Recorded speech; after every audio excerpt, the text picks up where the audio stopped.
ना हो और दो दो अलग अलग सरफेस पे हों, तो पंजाब बहुत प्रॉब्लम्स क्रिएट करता है फॉर इस्लामाबाद।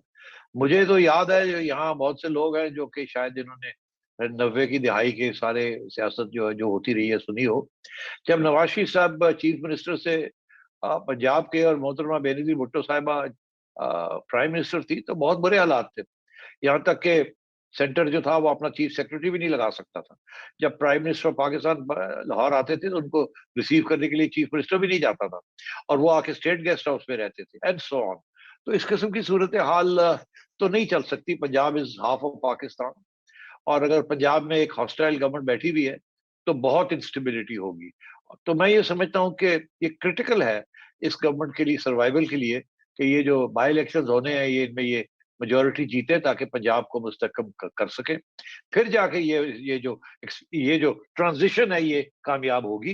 पंजाब की भी जो इकोनॉमी है over 55% of Pakistan economy in real terms, not in terms of revenue वगैरह, वो तो खैर इम्पोर्ट ड्यूटी से आती है, but in terms of growth and so on. तो अब बात यह है कि दिस इज क्रिटिकल।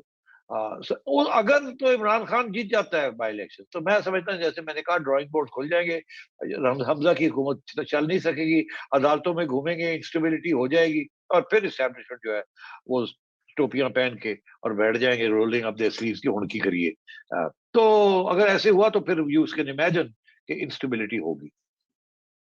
जी सेठी साहब, आपने बड़ी जबरदस्त बातें कही बाई इलेक्शन के बारे में भी, दीगर चीजों के बारे में भी, नवंबर का भी आपने जिक्र करते हैं। देखिए, मैं आपको ये बताता हूँ कि बहुत सारे मुबस्सिरीन का ये ख्याल है पाकिस्तान में कि इदारे के अंदर जो सपोर्ट है मुबैना कहा जाता है, प्रेशर जो है वो इट डजंट मीन कि I mean it doesn't matter कि कौन चीफ है, अभी वाले हैं अगले वाले हैं, वो कह रहे हैं वो एक बहुत बड़ा फैक्टर है।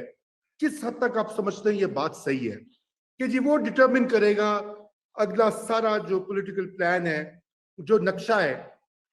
इसके ऊपर बहुत स्पेकुलेशन भी हो रही है, कोई लोग तरह तरह की, आप यकीन जानिए कि इस्लामाबाद में मैं कोई 20-25 लोगों से बात की है, 20-25 लोगों की मुख्तलिफ आ रहा है, और वो कोई कहता जी 90% उसके साथ हैं, कोई कहता जी 80% साथ हैं, कोई कहता जी बड़ा प्रेशर है और ये ज्यादा देर नहीं चल सकेगा, अब लीडरशिप को एक्ट करना पड़ेगा, कुछ ना कुछ करना पड़ेगा। आप क्या समझते हैं? आपकी मालूमात भी होंगी और एनालिसिस दोनों बताइए। रजा, मैंने तो जवाब दे दिया है। मैंने कहा 75% चांसेस अब इस सिस्टम को आगे बढ़ने के हैं। And I have also said कि अगर ये बाई इलेक्शन में गड़बड़ हो जाती है from the point of view of PDM, तो फिर 75 से 50 पे आ जाएगा, और फिर मामले फिर से बात शुरू हो जाएगी। मगर जो बात मैं कहना चाह रहा हूँ, ये कहना चाह रहा हूँ कि ये जो डिवीजन डिवीजन डिवीजन की जो बात हो रही है, एक्चुअली डिवीजन नहीं है। जो इस वक्त एस्टेब्लिशमेंट के अंदर भी एक क्लीक होती है ना जो रूल करती है, तो मैं समझता हूँ वो क्लीक फर्मली इंट्रेंच्ड है, और वो क्लीक ने सारे फैसले पहले भी किए और अब भी वही करेंगे। और इसमें कोई शक ही नहीं है कि अब उनके इस क्लीक के बारे में ये है कि वो चाहते हैं स्टेबिलिटी हो और नेशनल इंटरेस्ट में काम किया जाए। और मैं समझता हूँ यही, इसीलिए मैंने आपको इशारा भी कर दिया। अब आप फिर पंगा ले रहे हैं मेरे साथ, तो फिर मुझे कुछ कहना पड़ रहा है, क्योंकि आपको पता है, आप जब प्रोवोक करते हैं तो मैं प्रोवोक हो जाता हूँ। मेरा ख्याल है कि वो जनरल बाजवा जो है वो सब चीज देख रहे हैं और उन्होंने संभाल लिया सारा कुछ। ये जो आपने देखी डिवीजन शीजन, वो भी अब उसकी ज्यादा बात नहीं होती, अब चुप हो गए सारे। थोड़ी बहुत इधर टाइट किया, थोड़े बहुत एक्सप्लेनेशन दिया, थोड़े बहुत साथ लेके गए, और अब एक बहुत बड़ा उन्होंने एक कदम उठाया है जिसके साथ उनकी इंस्टीट्यूशन उनके साथ बड़ी खुश होगी। और अगर कुछ छोटी मोटी इश्यूज रह भी गए हैं, क्योंकि लोगों की कुछ किसी की हमदर्दी इधर है, किसी की उधर है, वो भी अब खत्म हो जाएंगी। और तो general Bajwa is firmly in control, कोई ऐसी बात नहीं है, और उनके साथी उनके क्या साथ हैं। स्टेप उठाया उन्होंने? आप कह रहे हैं क्या स्टेप उठाया उन्होंने? जरा ये भी थोड़ा इलेबोरेट ना सेठी साहब, ये तो फिर देखो ना, ज्यादा ना करो। पहले रजा, ये मुशर्रफ साहब का वापस आना जो है, hmm. This is a very big step. ये ऐसे हो नहीं सकता था कि इस्टेब्लिशमेंट की अप्रूवल के बगैर ये हो।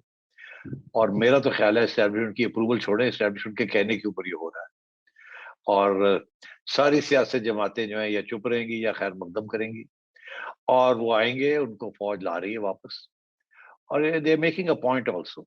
एक तो ये कि सारी फौज खुश हो जाएगी इससे कि हमारे चीफ के साथ अच्छा का अच्छे बर्ताव होना चाहिए, जो भी है, we protect our own, and so this is a big signal that is going out to the civilians and to the army itself, that General Bajwa and this group will protect the interests of the army, the institutional interests of the army, खा वो general Musharraf के साथ और उनकी policies के साथ इख्तलाफ हो, ये हो, they won't let a chief go down.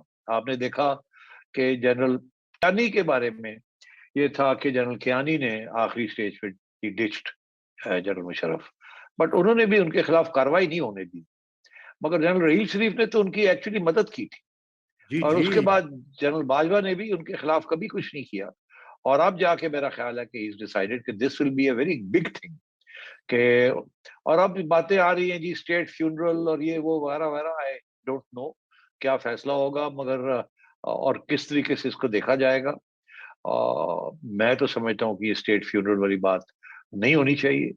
This would be a grave provocation to civil society, but बात यह है कि शायद कोई ऑब्जेक्शन स्वाय सोशल मीडिया के रजा रूमी शायद करे, मगर और तो कोई नहीं करेगा। मैंने कहा कि जाते जाते तुम्हें फंसा दूं मैं। सोलंकी साहब तो स्टूडियो से इधर उधर हो जाएंगे, रजा फंस जाएगा कहीं ना कहीं, कुछ कह देगा या कोई फजूल सा सवाल पूछ लेगा। नहीं, मैंने तो ऑलरेडी मैंने तो नवाज शरीफ के मौकफ की तायद कर दी है। अच्छा, मैंने कहा सियासी इंतकाम का नहीं, मैं कुछ और कह रहा हूँ, मैं स्टेट फ्यूनरल की बात कर रहा हूँ आपका, तो उसपे मैं आपसे पूछूंगा आप क्या है। आप मुझे मत पूछिएगा, मैं आपसे पूछूंगा। बहरहाल अगर कोई ऐसी, तो मैं जो भी है जनरल मुशर्रफ की वापसी और उसके बाद कैसे उनके साथ रवैया अख्तियार करती है रियासत, और सियासी जमातें बेचारे तो लेटे हुए हैं, उन्होंने क्या कहना है, जो हुक्म होगा वही करेंगे। और इसके साथ वो जो आर्मी के अंदर छोटी मोटी जो इश्यूज चलते रहते हैं और भी सीमेंट हो जाएगा, because this is an institutional strengthening device. So it's a very sharp move by General Bajwa, tactically, but of course, civil society के लिए it will create problems. कि somebody who carried out a coup and जिसके खिलाफ एक conviction है, और वो जैसे भी conviction हो overrule हुई है, but you know there is a sentiment. He is a coup maker who ruled, and so on, and और इसमें तो इश्यूज तो बनेंगे, but at the end of the day देखना ये है कि what eventually happens. I think a quite funeral rather than a state funeral would be better. No need to create a new trending on social media from the opposite side.